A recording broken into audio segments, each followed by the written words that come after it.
For fans of the original Star Trek, there's no forgetting Susan Oliver.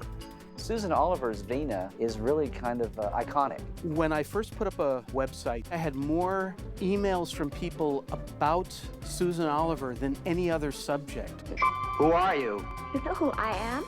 She was on Wagon Train 4 times. Route 66. Susan was in 3 of those. She did an early Ozzie and Harriet episode. The Twilight Zone. Susan Oliver. You have Susan Oliver, who was almost always on the first choice list to be the female guest star in these shows. She was just so versatile, sort of like a chameleon, and for television it was perfect. You liked her, you believed her. When the close-up was here, she was thinking. I think what counts is taking charge of your life. Susan Oliver makes final preparations for a solo flight to Moscow. She won 5 world records in flying light planes. She was one of the first women to fly the Learjet.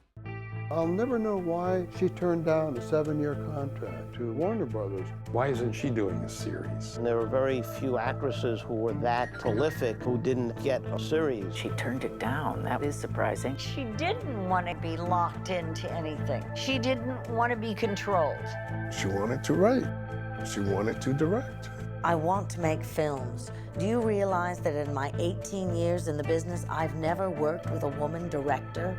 For a woman to direct a film would be like a woman playing professional football. That's how bad it was. She directed a MASH. That was a very prestigious show. Our crew just wasn't ready. Wasn't ready for a female director at that time.